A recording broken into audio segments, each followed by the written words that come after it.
ایک بزرگ فرماتے ہیں کہ میں اپنے ایک دوست کے ہمراہ کشتی پر سوار ہوا۔ جب کشتی چلی تو ہوا رک گئی اور کشتی بانوں نے ساحل کے قریب لے جا کر لنگر ڈال دیا۔ میرے پہلو میں ایک خوبصورت جوان بیٹھا تھا۔ وہ کشتی سے اترا اور سمندر کے کنارے کچھ درخت تھے، ان کے درمیان میں جا گھسا اور پھر واپس آ کر کشتی میں بیٹھ گیا۔ جب آفتاب غروب ہوا تو اس نے مجھ سے اور میرے ساتھی سے کہا کہ میں ابھی مرنے والا ہوں، تم سے میری ایک ضرورت وابستہ ہے۔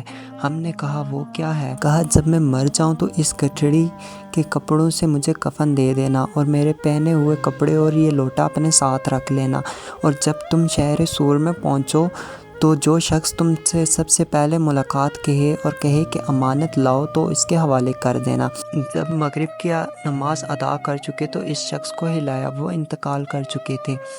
ہم دریا کے کنارے انہیں غسل دینے کے لیے اٹھا لے گئے، غسل دیا اور ان کے دی ہوئی گٹھڑی کھولی۔ اس میں 2 سبز کپڑے موجود تھے، جن میں سے ایک پر زرین تحریر تھی اور دوسرے پر سفید کپڑا تھا، اور اس میں ایک اور گٹھڑی تھی جس کے اندر کچھ تو موجود تھا، جس کی شکل کافور کی سی تھی لیکن خوشبو مشک کی سی آتی تھی۔ ہم نے انہیں غسل دے کر وہ کفن پہنایا اور کافور لگایا اور جنازہ کی نماز پڑھ کر انہیں دفن کر دیا۔ اس کے بعد جب ہم شہر سور میں پہنچے تو ہمارے پاس ایک خوبصورت نوجوان آیا۔ اس کے کپڑے پسینے میں بھیگے ہوئے تھے، سر ریشمی رومال سے بندھا ہوا تھا۔ اس نے آ کر ہمیں سلام کیا اور کہا کہ امانت لاؤ۔ ہم نے کہا لیجئے، مگر ہمارے ساتھ چل کر مسجد میں ایک مسئلہ حل کر دیجئے۔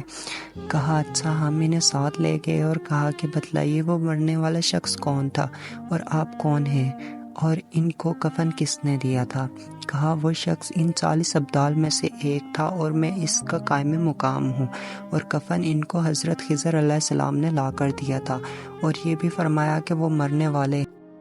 پھر اس لڑکے نے ہم سے کپڑے لے کر پہنے اور اپنے کپڑے ہمیں اتار کر دیتے ہوئے کہا کہ اگر تمہیں ان کی ضرورت نہ ہو تو ان کو بیچ کر صدقہ کر دینا۔ پھر ہم نے وہ کپڑے لے لیے اور وہ کپڑے بیچنے کے لیے ایک پھیری والے کو دے دیے۔ اچانک وہ پھیری والا ایک جماعت کے ساتھ ہمارے پاس آیا اور ہمیں ایک بڑے مکان میں لے گیا۔ وہاں ایک جماعت بیٹھی ہوئی تھی اور کچھ بڑے بوڑھے آدمی رو رہے تھے اور اندر سے کچھ عورتوں کے رونے کی آواز آ رہی تھی۔ جب ہم اس شیخ کے پاس پہنچے تو انہوں نے پاجامہ اور کمر بند کا حال دریافت کیا۔ میں نے سارا قصہ اول و آخر تک سنایا۔ اسی وقت وہ سجدے میں گر پڑے، پھر سر اٹھا کر کہا شکر ہے اللہ کا جس نے ہماری پشت میں سے ایک ایسا آدمی پیدا کیا۔ پھر اس کی ماں کو بلایا اور کہا کہ اس سے قصہ بیان کرو۔ ہم نے بیان کیا۔ جب شیخ نے اس سے کہا کہ اللہ کا شکر کر جس نے تجھے ایک ایسا لڑکا عطا کیا۔ کئی سال کے بعد ایک دن میدان عرفات میں کھڑا تھا کہ اچانک ایک جوان ریشمی رومال اوڑھے میرے سامنے آئے اور مجھے سلام کر کے پوچھا مجھے پہچانتے ہو؟ میں نے کہا نہیں، میں وہی ہوں جس کو تم نے شہر سور میں امانت پہنچائی تھی۔ پھر مجھے الوداع کہہ کر غائب ہو گئے اور کہا کہ اگر میرے ساتھی منتظر نہ ہوتے تو میں تمہارے پاس ٹھہرتا۔